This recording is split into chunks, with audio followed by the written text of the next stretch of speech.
Hola chicos, ¿cómo están? Los saluda nuevamente el coach César Hernández y hoy en el resumen de la semana número 7 de nuestra clase de Leadership analizaremos a fondo la emoción del miedo. Antes de iniciar con nuestra clase quiero llamar tu atención a un tema muy importante y es las creencias subconscientes. Sí, en nuestra mente funcionan ciertas creencias como programas. Estos programas condicionan la forma en que hablamos, la forma en que nos comportamos y sobre todo la forma en que pensamos. Para eso quiero hacer uso de un pequeño ejercicio. Si ves la secuencia de números, quiero que por favor analices cada fila e intentes por un momento identificar cuál es la secuencia o cuál es la lógica que tienen estos números. Y la idea es que por favor trates de hacer la última línea. Quiero que que pongas pausa y tomes un minuto para resolverlo. ¿Cómo te fue con la solución? ¿La encontraste?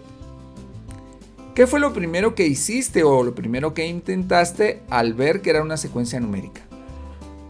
¿Intentaste hacer sumas, restas tal vez? ¿Multiplicación o división? ¿Intentaste seguir una secuencia lógica asociada al valor de los números? ¿Qué hiciste? Te explico rápidamente cuál es la solución. Como ves, la secuencia empieza con un número, el 1. En la siguiente línea, lo que pasa o lo que sucede es que se describe lo que hay en la línea anterior. Un 1. En la tercera línea se describe lo que hay en la segunda línea. Hay 2 unos.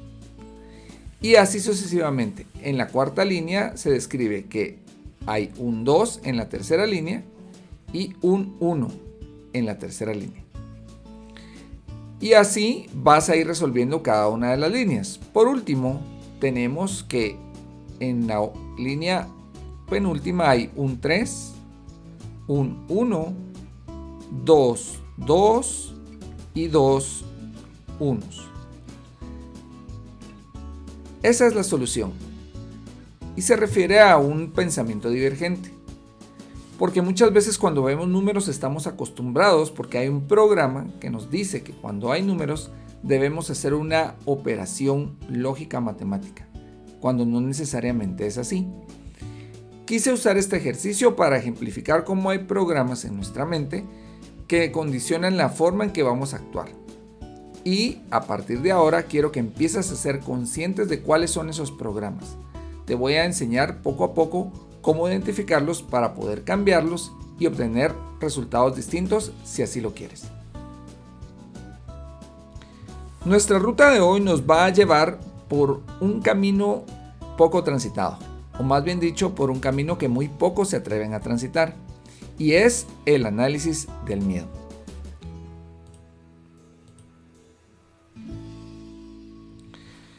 Para poder llegar a nuestro destino debemos atravesar por el cruce del miedo. Y para hacerlo, quiero invitarte a que respondas a algunas preguntas.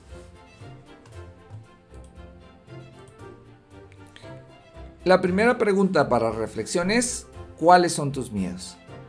Tómate un momento para escribirlos. ¿Cuáles son aquellas cosas que te provocan temor?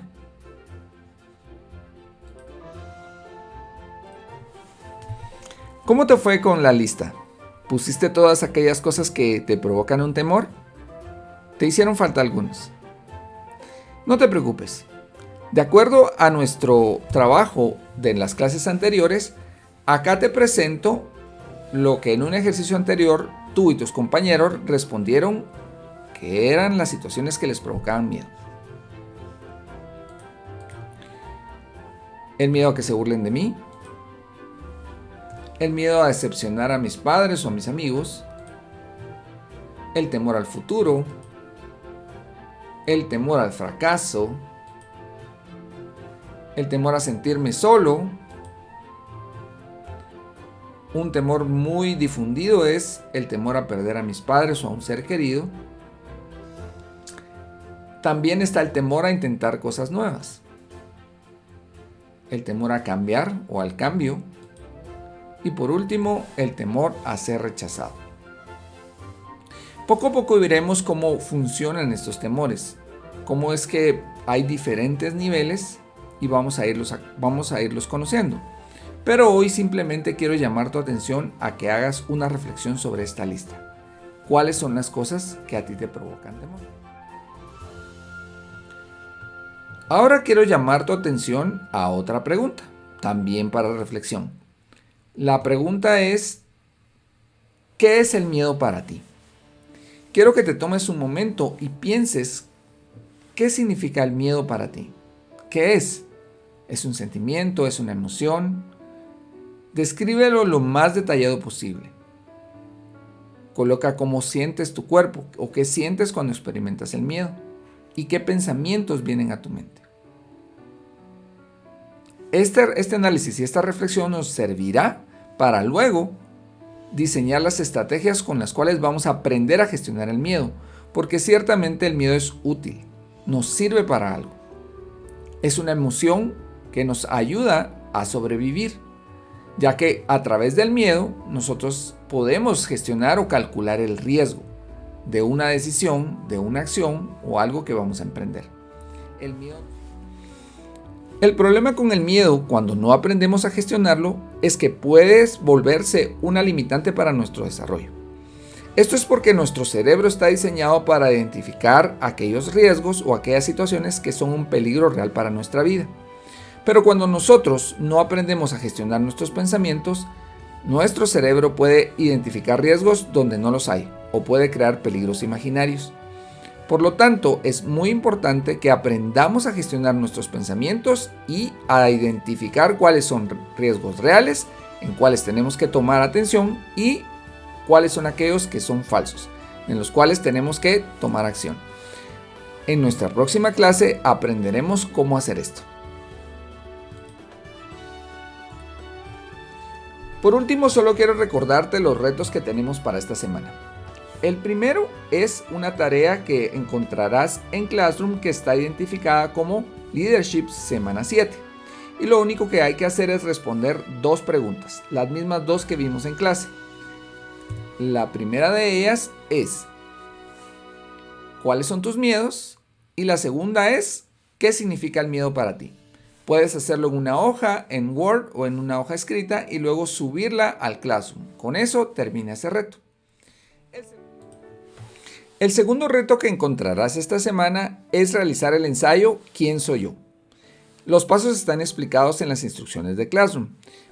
Es sencillo, únicamente debes leer el capítulo llamado ¿Quién soy yo? Del libro Sé un adolescente feliz que encontrarás adjunto en la tarea asignada y con base en lo descrito en ese libro, luego debes escribir un ensayo respondiendo a la pregunta ¿Quién soy yo? El ensayo es de contenido libre y la cantidad es libre también.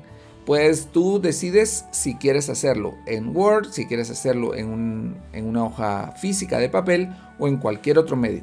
También puedes incluir o enriquecerlo agregando fotos, videos, audios, dibujos, lo que tú quieras hacer para que tu trabajo quede como tú realmente quieres. Esta tarea o este proyecto tiene un puntaje de 16 puntos y la fecha límite para entregarlo es el 12 de marzo a las 22 horas. Por último, solo quiero agradecer el favor de tu atención para este resumen. Recuerda, si tienes alguna duda puedes contactarme a los medios que tienes disponibles, a través de mensaje directo en Classroom, a través del grupo de WhatsApp o directamente a mi número celular. Espero que esta información haya sido útil y nos vemos la próxima semana.